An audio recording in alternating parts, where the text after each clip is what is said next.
अब हम लोग आगे बढ़ते हैं और देखते हैं जनरल साइंस का अब अगला टॉपिक जो कि है ग्रेविटेशन। तो देखते हैं इससे रिलेटेड किस तरह के क्वेश्चंस आते हैं एग्जाम्स में। ठीक है, तो शुरू करते हैं। पहला क्वेश्चन है, ग्रेविटेशनल फोर्स और wait of an object is maximum eight which place. Gravitational force की बात कीजिए या वेट की बात कीजिए किसी ऑब्जेक्ट के, कहाँ पे मैक्सिमम होता है, तो ये होता है पोल्स पे मैक्सिमम होता है।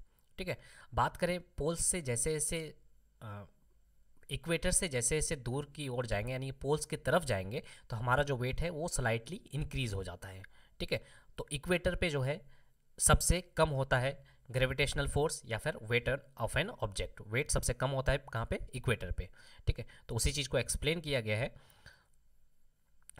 कि जैसे जैसे हम लोग इक्वेटर से दूर की ओर जाएंगे हम लोग का जो वेट होगा वो बढ़ते जाएगा या फिर ग्रेविटेशनल फोर्स बढ़ते जाएगा। ठीक है, इसको डायग्राम के द्वारा भी इंडिकेशन किया गया है, ये पिक्चर के द्वारा आप वीडियो को पॉज करके पढ़ सकते हैं। ठीक है, नेक्स्ट है हमारा, two stones of different masses are dropped simultaneously from the top of the building. ठीक है, दो स्टोन है लेकिन अलग अलग मास का है, एक छोटा होगा एक बड़ा होगा। ठीक है, दोनों को क्या करिए, बिल्डिंग के टॉप से नीचे गिराइए। ठीक है, तो क्या देखने को मिलेगा, क्या दोनों सेम टाइम पे लैंड करता है या अलग अलग टाइम पे ज़मीन को टच करता है या फिर कुछ और। ठीक है, तो दोनों ही सेम टाइम पे ग्राउंड को टच करेगा। ठीक है, तो हम लोग के मन में थोड़ा सा ये डाउट आ सकता है कि दोनों का तो मास अलग अलग है, तो फिर कैसे कैसे दोनों ही सेम टाइम पे ग्राउंड को टच करेगा। तो उसके लिए ये है कि फ्री फॉल का जो टाइम है वो होता है √2h/g। तो यहाँ पे इस फॉर्मूला में देखिए मास से कोई लेना देना है क्या, नहीं, लेना देना किससे, हाइट से लेना देना है। तो इंडिपेंडेंट ऑफ मास है जब कोई बॉडी फ्री फॉल करता है तो। ठीक है, तो इंडिपेंडेंट ऑफ मास होने की वजह से दोनों ही बॉडी क्या करेगा, सेम टाइम पे ग्राउंड को टच करेगा। Since T doesn't depend on the mass as well as H and G are same, both stone reach the ground simultaneously. क्योंकि हाइट सेम था और इस पे तो डिपेंड करता ही नहीं और जी का वैल्यू तो सेम ही होगा। ठीक है, एक्सेलरेशन ड्यू टू ग्रेविटी, जिसकी वजह से हम लोग ये बोल सकते हैं कि दोनों ही जो बॉडी है, दोनों ही जो मास है वो सेम टाइम पे ग्राउंड को टच करेगा। ठीक है, तो ये फॉर्मूला याद रखना है, T is equal to √2h/g।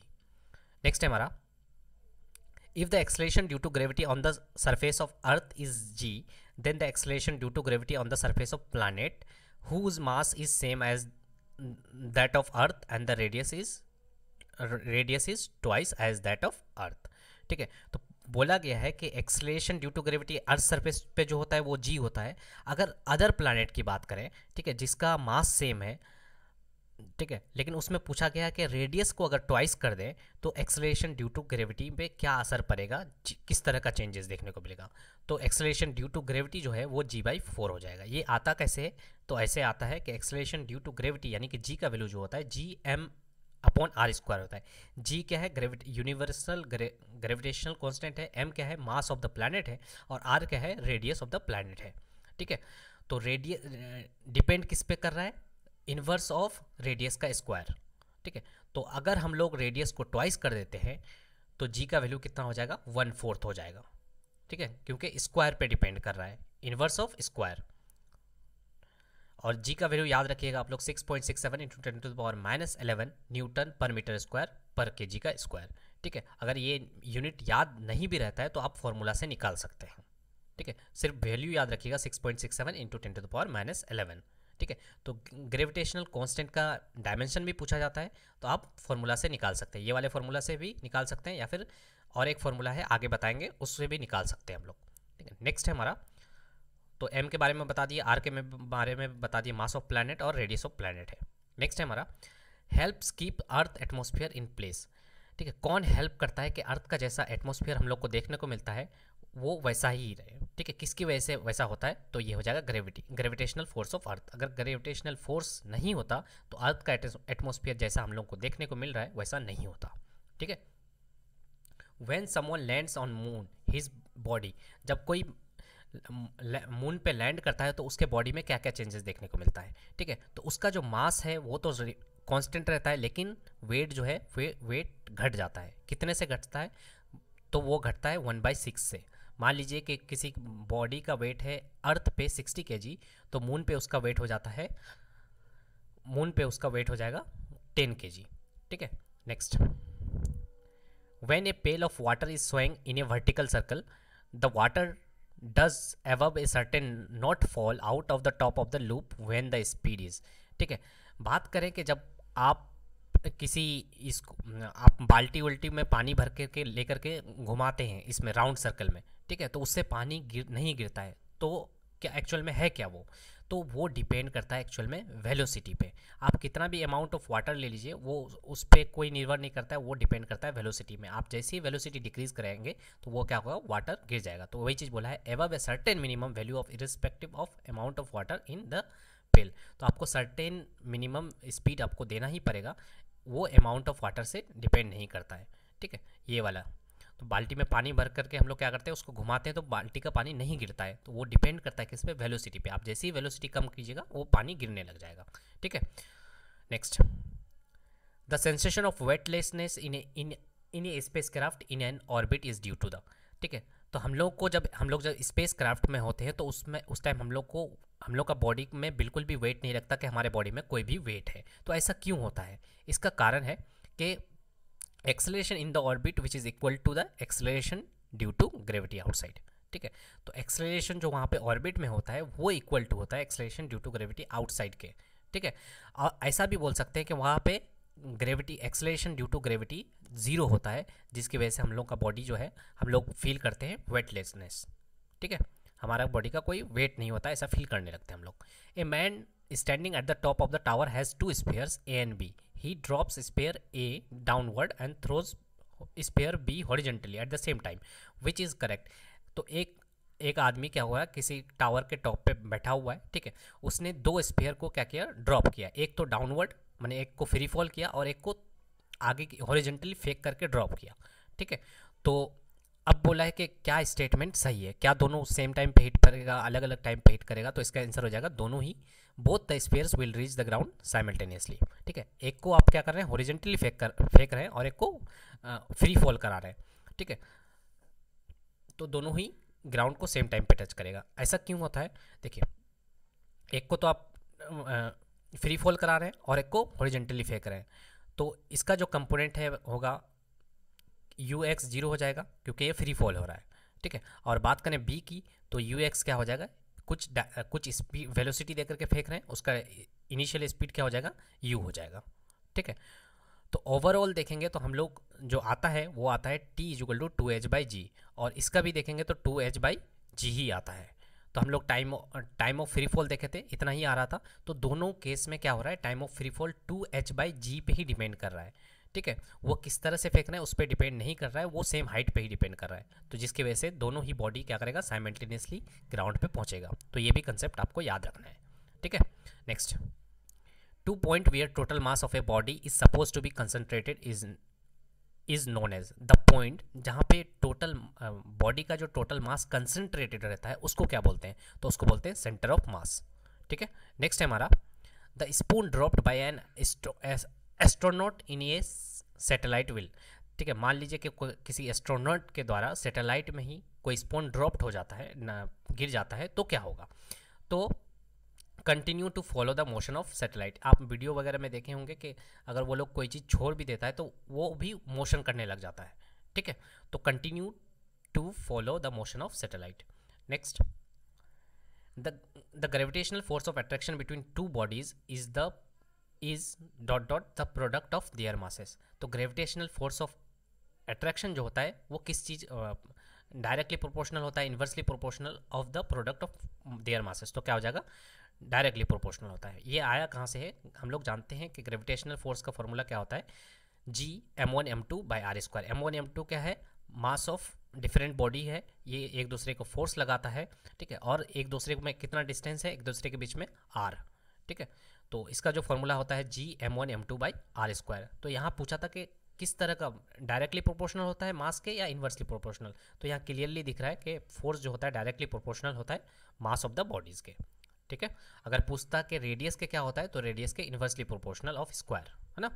Next, an iron ball and A wooden ball. फिर से वही कंसेप्ट आ गया कि वुडन बॉल है और आयरन बॉल है of same radius are release from the height in vacuum. और यहाँ पे एक नया कंसेप्ट आ रहा है कि वैक्यूम से रिलीज कर रहे हैं और हाइट h है। The time taken by both of them to reach the ground are. तो टाइम टेकन कितना लेगा दोनों को ग्राउंड पहुंचने में? देखिए वैक्यूम है तो एयर रेजिस्टेंस 0 हो जाएगा, तो दोनों को ही सेम टाइम लगेगा ग्राउंड, चाहे वो ग्राउंड पहुंचने में, चाहे वो वुडन का हो, आयरन का हो, कोई और मेटल का हो, ठीक है, सिल्वर का हो, किसी का भी हो, क्योंकि वैक्यूम है तो दोनों को ही क्या होगा, सेम टाइम में पहुंचेगा। In the absence of air resistance all bodies fall at the same acceleration approx equal to 9.8 metre per second. तो दोनों ही जो बॉल गिरेगा वो किसकी वजह से गिरेगा? एक्सेलरेशन ड्यू टू ग्रेविटी, ठीक है, जिसका वैल्यू होता है 9.8 मीटर पर सेकेंड का स्क्वायर, ठीक है। तो दोनों बॉल सेम टाइम पे ग्राउंड को हिट करेगा। नेक्स्ट है हमारा, और ये वाला फॉर्मूला अभी थोड़ी देर पहले याद रखने के लिए बोला था मैंने कि टाइम ऑफ फ्री फॉल क्या होता है? 2h/g। h के जगह पे हम लोग s भी लिख सकते हैं। h क्या है? हाइट है, s क्या है? डिस्टेंस है, तो h की जगह s भी लिख सकते हैं हम लोग, ठीक है। नेक्स्ट है हमारा, is an action at A distance four. कौन सा एक्शन है जो कि डिस्टेंस पे फोर्स लगाता है? तो उसको क्या बोलते हैं? ग्रेविटेशन या ग्रेविटेशनल फोर्स जो कि डिस्टेंस पे एक्ट करता है, ठीक है। Next, the weakest of all the fundamental forces. Options दिए गए हैं, इनमें से वीकेस्ट कौन सा है? तो इनमें से वीकेस्ट हो जाएगा ग्रेविटेशनल फोर्स, सबसे वीकेस्ट होता है। नेक्स्ट है हमारा, an aircraft can perform aerobatic manoeuvres in a vertical loop because. तो एयरक्राफ्ट को देखे होंगे हम लोग इसमें घूमते हुए लूप में, वर्टिकल लूप में, वो किसकी वजह से होता है? वो ग्रेविटी की वजह से हो पाता है, ठीक है। तो ये देख लेते हैं आप लोग, एरोबेटिक मैन्यूवर, जिसमें आप देखेंगे कि जो एयरक्राफ्ट होता है वो वर्टिकल लूप में क्या करता है? घूमते रहता है। तो वो किसकी वजह से हो पाता है? वो ग्रेविटी की वजह से, ठीक है। नेक्स्ट है हमारा, once a satellite has been launch into orbit the only force governing its motion is the force of. तो ये क्या हो जाएगा? जब एक बार हम सैटेलाइट को लॉन्च कर देते हैं तो उसमें कौन सा फोर्स लगता है? तो वो हो जाएगा द फोर्स ऑफ ग्रेविटी, ठीक है। Next, the weight of a body acts through the centre of, तो the weight of body acts through the centre of क्या हो जाएगा? सेंटर ऑफ ग्रेविटी हो जाएगा, ठीक है। Next, who was the first experimental determined the value of universal gravitational constant. तो gravitational constant का जो वैल्यू है वो किसने डिफाइन किया था? वो हो जाएंगे, एक्सपेरिमेंटली डिटरमाइन किया था किसने? हेनरी कैवेंडिश, इन्होंने डिटरमाइन किया था, ठीक है। और ये याद रखिएगा, आपका जी का बहुत बार पूछा गया है कि जी का डायमेंशनल फॉर्मूला क्या है या फिर जी का यूनिट क्या है, ठीक है। तो जी का वैल्यू कितना होता है? 6.67 इंटू 10⁻⁻11 न्यूटन मीटर स्क्वायर पर के जी का स्क्वायर, ठीक है। यूनिट भी याद रखना है और यहाँ से डायमेंशन भी आप निकाल सकते हैं। Next, as we go from equator to north pole the value of g the acceleration due to gravity. तो अभी थोड़ी देर पहले हम लोगों ने देखा कि इक्वेटर से नॉर्थ पोल या साउथ पोल की ओर बढ़ते हैं जैसे, तो जी का वैल्यू क्या होता है? इंक्रीज हो जाता है। तो क्या हो जाएगा? इंक्रीज हो जाएगा, ठीक है। Next, the gravitational force of attraction between two bodies is the distance between the two bodies. तो यही पूछा है कि डायरेक्टली प्रोपोर्शनल होता है, इन्वर्सली प्रोपोर्शनल। तो यहाँ पे क्या हो जाएगा? Inversely proportional to the square of distance between the two bodies. तो थोड़ी देर पहले ही बात किए थे कि डायरेक्टली प्रोपोर्शनल होता है मास ऑफ द प्रोडक्ट और inversely proportional square of distance, ठीक है। और यहाँ से हम लोग जी का डायमेंशनल फॉर्मूला भी निकाल सकते हैं और यूनिट भी निकाल सकते हैं। तो यहाँ से भी निकाल सकते हैं आप, ठीक है। निकालने का कोशिश कीजिएगा वीडियो को पॉज करके आप। नेक्स्ट है हमारा, the value of acceleration due to gravity. Value क्या होता है एक्सेलरेशन ड्यू टू ग्रेविटी का? तो कहाँ पे ज़्यादा होता है? तो पोल्स पे ज़्यादा होता है, इक्वेटर पे कम होता है। नेक्स्ट है हमारा, ये भी बोल सकते हैं कि जी का वैल्यू जो होता है 9.8 होता है, मीटर पर सेकंड का स्क्वायर होता है। नेक्स्ट है हमारा, who gave the law of gravitation. तो लॉ ऑफ ग्रेविटेशन का वैल्यू किसने दिया था लॉ? तो ये हो जाएंगे न्यूटन साहब, आइजैक न्यूटन। नेक्स्ट है हमारा, what is true about the mass of an object. क्या ट्रू है मास ऑफ एन ऑब्जेक्ट? तो मास ऑफ एन ऑब्जेक्ट कभी नहीं बदलता है, सेम रहता है, ठीक है। वेट बदलते रहता है। Next, the mass of a body measured by a physical balance in a lift at rest found to be m।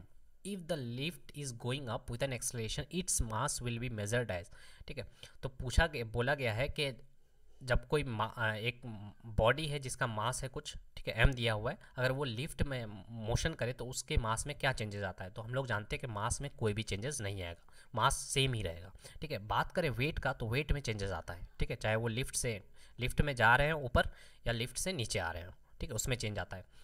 तो जब लिफ्ट में ये कर रहे होते हैं तो उस टाइम वेट में चेंजेस आता है, ये याद रखना कि मास में कोई भी चेंजेस नहीं आता है। वेट में क्या चेंजेस आता है, वेट होता है क्या एक्चुअली में होता है वेट mg, लेकिन लिफ्ट में अप की ओर जा रहा है तो प्लस ए जोड़ देते हैं, एक्सेलरेशन ड्यू टू माने उस लिफ्ट का कुछ ना कुछ एक्सेलरेशन होगा, इसलिए जोड़ देते हैं हम लोग, ठीक है। तो mg प्लस ए, अगर डाउनवर्ड की ओर होता लिफ्ट तो वो क्या हो जाता है mg माइनस ए, ठीक है।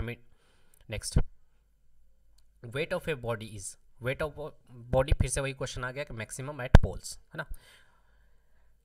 What is correct about moons gravitation, moons gravitation से क्या कौन सा सही है, तो क्या हो जाएगा कि मून्स का ग्रेविटेशन जो होता है अर्थ के 1/6 होता है, ठीक है। तो मून्स ग्रेविटेशन कितना होता है, 1/6 of earth gravitation. Next, rocket works on the principle, तो रॉकेट कौन से प्रिंसिपल में वर्क करता है, तो न्यूटन का थर्ड लॉ अगर ऑप्शन में तो थर्ड लॉ, या फिर कंजर्वेशन ऑफ लीनियर मोमेंटम, ठीक है। जो भी ऑप्शन में रहे उसको टिक कर दीजिएगा। नेक्स्ट है हमारा इंटेंसिटी ऑफ, तो मैंने शायद बोला यहाँ पे कि रॉकेट किस पे वर्क करता है, तो कंजर्वेशन ऑफ मोमेंटम होगा, लीनियर नहीं, लीनियर पे जेट इंजन वर्क करता है, ठीक है। तो कंजर्वेशन ऑफ मोमेंटम होगा या फिर न्यूटन का थर्ड लॉ होगा। नेक्स्ट है हमारा intensity of gravitational fields of earth maximum at, ठीक है। तो ग्रेविटेशनल फील्ड का जो इंटेंसिटी होता है वो मैक्सिमम कहाँ पे होता है, तो वो मैक्सिमम पोल्स पे होता है, ठीक है, ग्रेविटेशनल फील्ड का। Next, the magnitude of the gravitational force will be equal to, तो मैग्नीट्यूड जो होता है ग्रेविटेशनल फोर्स का वो किसके इक्वल टू होता है, product of mass and acceleration due to gravitational force. तो इसको कैसे एक्सप्लेन करेंगे, तो ये यहाँ पे दिया हुआ है कि F is equal to ji m1 m2 बटे आर स्क्वायर जानते हैं हम लोग, और F इजिकल टू क्या जानते हैं हम लोग, मास इंटू एक्सेलरेशन। तो इसको अर्थ के अकॉर्डिंग जब निकालिएगा तो अर्थ का मास दिया हुआ है, रेडियस दिया हुआ है, तो ये सॉल्व करने पर 9.8 मीटर पर सेकंड के स्क्वायर के बराबर आता है। ए हम लोग जानते हैं कि जी का वैल्यू भी तो उतना ही होता है, तो हम लोग क्या लिख सकते हैं, F is equal to m a या फिर F is equal to m g. तो वही चीज़ को डिफाइन करना था, यानी कि F is equal to m g, mass of acceleration and acceleration due to gravity of the to the gravitational force, ठीक है।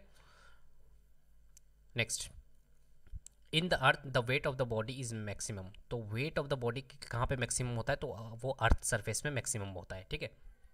यही चीज़ पूछ लेता कि wait of the body minimum कहाँ होता है, तो वो हो जाएगा सेंटर पे, ठीक है, सेंटर पे मिनिमम और सरफेस पे मैक्सिमम होता है। Next, a person can jump higher on moon surface that on the earth because, ठीक है, जब कोई मून सरफेस पे है और कोई अर्थ सरफेस पे है तो वो किस जगह ज़्यादा जंप कर पाएगा, तो वो मून सरफेस पे ज़्यादा जंप कर पाएगा। क्यों, क्योंकि वहाँ पे एक्सेलरेशन ड्यू टू ग्रेविटी जो है वो कम होता है, क्या होता है 1/6 होता है, ठीक है, अर्थ का। नेक्स्ट है हमारा the apparent weight of a man in a lift is less than real weight when, ठीक है। तो अभी थोड़ी देर पहले ही हम लोग बात कर रहे थे कि लिफ्ट में जो होता है वो क्या होता है, वेट में चेंजेस आता है, मास तो सेम रहता है, वेट में चेंजेस आता है। तो कब कम रहता है, जब लिफ्ट क्या कर रहा होता है, when lift is going downward with an acceleration, जब लिफ्ट क्या हो रहा होता है, नीचे आ रहा होता है, तो उस टाइम वेट घट जाता है। जब लिफ्ट ऊपर की ओर जा रहा होता है तो उस टाइम वेट बढ़ जाता है। तो क्या पढ़े थे हम लोग थोड़ी देर पहले कि लिफ्ट जब अपवर्ड की ओर जाएगा तो mg प्लस ए होगा, जब नीचे की ओर आएगा तो mg माइनस ए हो रहा है, यानी कि mg से तो घट रहा है, तो क्या हुआ, अपेरेंट जो वेट होगा वो कम हो जा रहा है, ठीक है। Next, the distance travel by a freely falling body is proportional to, तो डिस्टेंस जो ट्रेवल करते हैं फ्री फॉल बॉडी, तो वो किसके प्रोपोर्शनल होता है, तो वो हो जाएगा square of the time of free fall, square of the time of fall. तो थोड़ी देर पहले ही हम लोगों ने ये फॉर्मूला देखा था कि t is equal to √2h/g। तो अब अगर इसको h के टर्म में लिखे तो क्या लिख सकते हैं, h is equal to GT²/2। h क्या है, डिस्टेंस है या फिर हाइट है, ठीक है।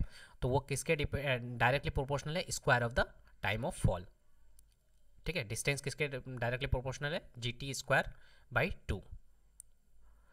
नेक्स्ट, तो ये फॉर्मूला याद रखिएगा, टाइम ऑफ फ्री फॉल होता है √2h/g, उसी को अगर h के फॉर्म में लिखें, s के फॉर्म में लिखें तो GT²/2। नेक्स्ट है हमारा rain drops fall from great height, what statement is which statement is regarding it, ठीक है, ट्रू रिगार्डिंग इट। तो कौन सा स्टेटमेंट ट्रू है, तो कुछ स्टेटमेंट दिए गए थे। तो रेन ड्रॉप्स एक्चुअली में मेन डिपेंड करता है, वो डिपेंड करता है वेलोसिटी पे, सॉरी रेडियस पे। रेडियस जितना ज़्यादा होगा वेलोसिटी भी उतना ही ज़्यादा होगा। तो they fall with ultimate velocity which are different for different droplets, मैंने वेलोसिटी अलग अलग ड्रॉपलेट का अलग अलग होगा, ये सही स्टेटमेंट है, यानी कि रेडियस जिसका ज़्यादा होगा उसका वेलोसिटी भी ज़्यादा होगा, ठीक है। तो अलग अलग ड्रॉपलेट का अलग अलग वेलोसिटी होगा। नेक्स्ट है हमारा, a piece of paper and a cricket ball are dropped from the same height, under which condition both do under which condition do both reach the surface simultaneously. तो किस condition पे दोनों ही ball, cricket चाहे वो paper हो या cricket ball हो, दोनों साथ में गिरे। तो हम लोग थोड़ी देर पहले ही देखे थे कि अगर वैक्यूम हो जाए, तो वैक्यूम अगर रहेगा तो दोनों ही साथ में गिरेगा, क्योंकि वहाँ पे काम कौन करेगा, सिर्फ एक्सेलरेशन ड्यू टू ग्रेविटी, जी का वैल्यू, ठीक है। They must be dropped in vacuum, अगर दोनों को वैक्यूम में ड्रॉप करते हैं तो दोनों साथ में ही गिरेगा। If there were no gravity will not be there for a fluid, fluid में जो वर्क करता है वो होता है अपवर्ड थ्रस्ट वर्क करता है, अगर ग्रेविटी नहीं होता तो अपवर्ड थ्रस्ट भी नहीं होता। नेक्स्ट है हमारा, the weight of a body at the centre of earth, ठीक है। तो at the centre of earth क्या हो जाएगा, वेट क्या हो जाएगा, जीरो। थोड़ी देर पहले ही पढ़े थे हम लोग कि at the surface of earth क्या होता है, मैक्सिमम होता है, और सेंटर पे क्या होता है, जीरो। क्यों, क्योंकि जी का वैल्यू सेंटर पे अर्थ के सेंटर पे क्या हो जाता है, जीरो हो जाता है, इसलिए उसका जो वेट होगा वो जीरो हो जाएगा। नेक्स्ट है हमारा, a man standing on the edge of cliff, cliff का मतलब होता है कि हील पे, पहाड़ पे, या इसमें पहाड़ की ऊंचाई पे, throw a stone vertically upward with a certain speed. तो एक आदमी क्लिफ पे खड़ा है और उसने क्या किया, एक स्टोन को वर्टिकली अपवर्ड फेंका और दूसरे को डाउनवर्ड फेंका, ठीक है। He throws another stone downward with the same speed, same speed से ऊपर भी फेंक रहा है और सेम स्पीड से नीचे भी फेंक रहा है। Find the ratio of speed of two stones when they hit the ground, ठीक है। तो रेशियो ऑफ स्पीड पूछा है कि उस दोनों का स्पीड क्या होगा जब वो दोनों ग्राउंड को हिट करेगा। तो दोनों का रेशियो क्या हो जाएगा, 1:1, यानी कि स्पीड दोनों का सेम होगा जब वो दोनों ग्राउंड को हिट करेगा। फिर से सुन लीजिए, एक को ऊपर की ओर फेंक रहे हैं, ठीक है, एक पत्थर को, और एक को नीचे की ओर। तो दोनों का जो वेलोसिटी होगा जब ग्राउंड को हिट करेगा, ठीक है, यहाँ पे टाइम की बात नहीं कर रहा है, यहाँ पे वेलोसिटी की बात कर रहा है, तो वेलोसिटी दोनों का सेम होगा। कैसे आएगा ये यहाँ पे पूरा एक्सप्लेन किया गया है, आप चाहे तो देख सकते हैं वीडियो को पॉज करके, ठीक है, कैसे आ रहा है। Next, what fraction of earth diameter is diameter of moon. तो अर्थ का कितने पार्ट में डायमीटर ऑफ मून है, ठीक है। तो एक्चुअल में है क्या अर्थ का जो डायमीटर हुआ वो लगभग 4 गुना ज़्यादा है डायमीटर ऑफ मून से। तो ये क्या हो जाएगा, 1/4, ठीक है। अर्थ का डायमीटर है 12,742 किलोमीटर और मून का जो डायमीटर है वो 3,474 किलोमीटर, जो लगभग 1/4 के आसपास है, ठीक है, अप्रॉक्सीमेटली 1/4 होता है। The weight of an object on the moon is equal two of its weight on the अर्थ। तो अभी थोड़ी देर पहले ही बात किए थे कि वहाँ पे क्या हो जाता है, मून पे क्या हो जाता है, 1/6 हो जाता है, ठीक है। तो वेट जो है 1/6, तो मास सेम रहेगा लेकिन वेट 1/6 हो जाएगा। नेक्स्ट है हमारा, if the mass of an object is 60 kg, what will be the weight on the moon. ठीक है, किसी बॉडी का जो मास है वो 60 kg है, उसका वेट मून पे कितना होगा। तो पहले हमको मास से यहाँ पे वेट निकालना पड़ेगा, ठीक है।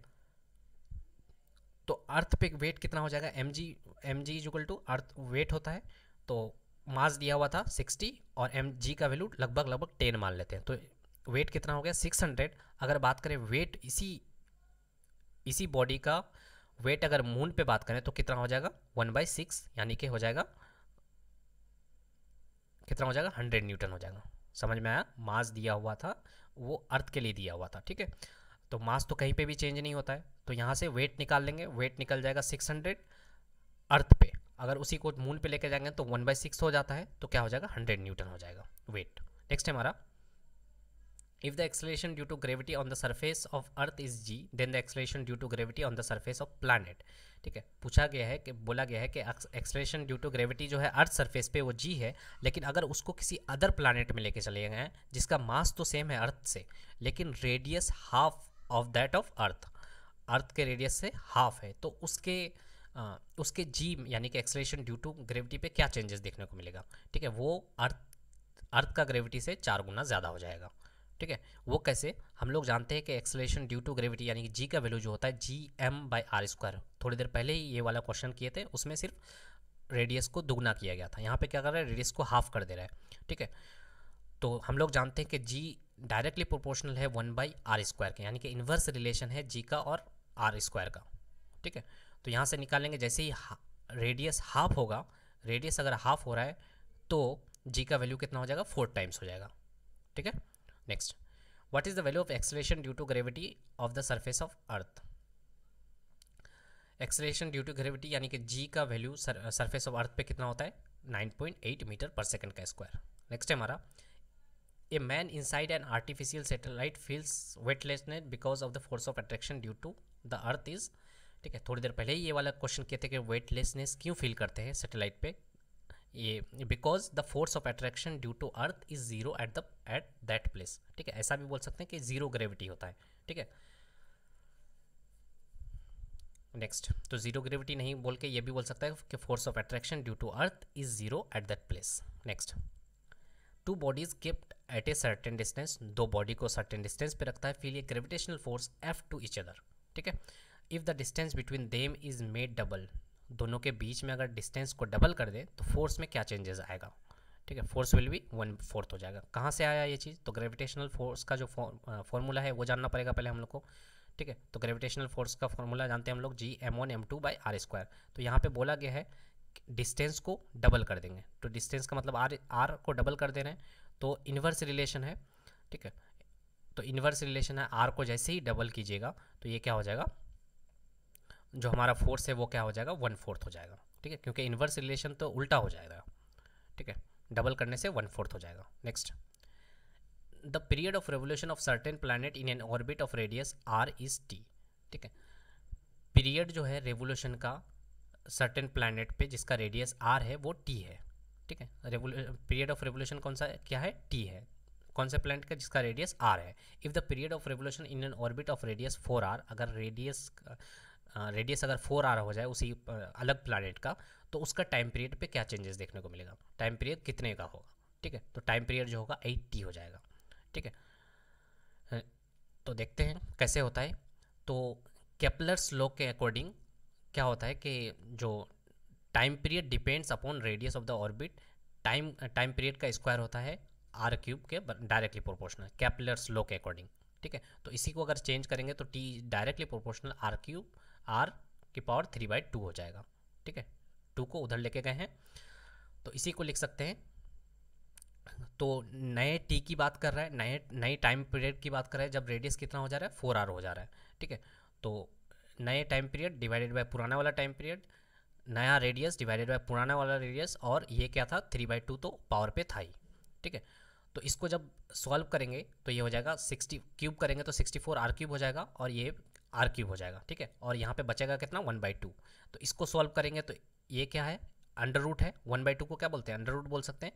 तो ये हो जाएगा 8r³/r³। तो r³ तो कट जा रहा है, तो बचा कितना, new time period divided by पुराना वाला time period is equal to 8।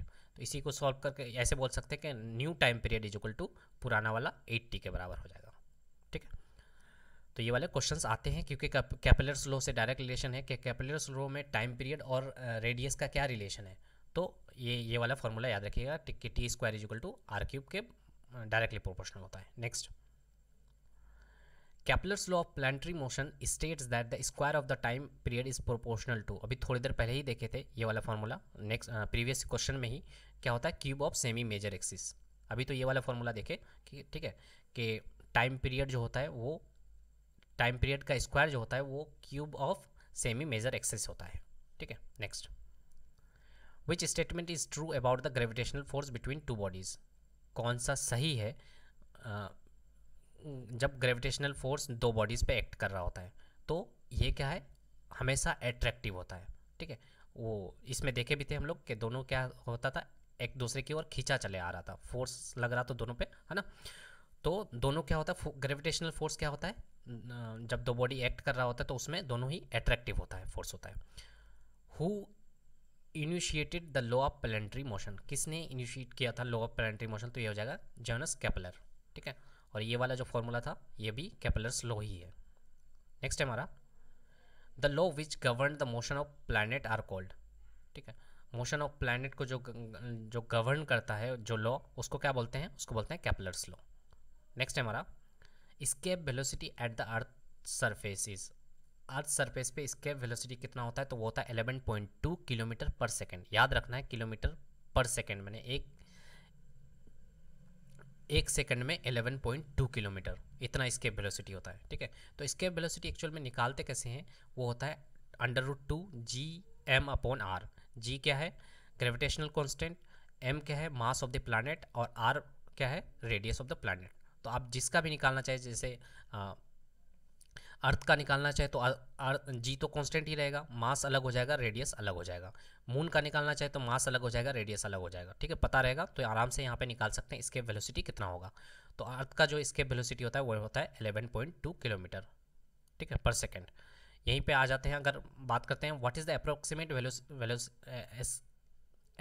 Value of escape velocity on the moon surface. Moon surface पे एस्केप वेलोसिटी कितना होगा, ठीक है, तो वो होता है 2.4 किलोमीटर पर सेकेंड। ठीक है, अर्थ पे कितना था, 11.2 था, और इस पे 2.4। ठीक है, वो डिपेंड किस पे कर रहा है, वो डिपेंड कर रहा है मास ऑफ द प्लैनेट और रेडियस पे। ठीक है, तो ये फॉर्मूला भी याद रखिएगा आप कि ये होता है इसके velocity is equal to 2gm/r। ठीक है, हो सकता है फॉर्मूला से ही न्यूमेरिकल्स आ जाए। Next, the period of revolution of Jio stationery satellite. तो जियो स्टेशनरी का जो रेवोल्यूशन होता है पीरियड, वो कितने 24 आवर्स का होता है। नेक्स्ट है हमारा what is the periodicity of Halley's comet.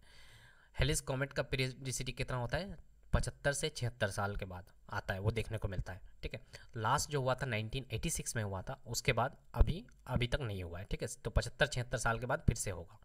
ठीक है, next, which statement about Ganymede is not correct. Ganymede एक तरह का मून है जो कि हमारे सोलर सिस्टम का सबसे बड़ा जो मून है वो है गैनीमेड। तो क्या ये it revolves around the Saturn, ठीक है, ये गलत है। ठीक है, ये किसके अराउंड रिवॉल्व करता है, तो ये रिवॉल्व करता है जुपिटर के अराउंड में।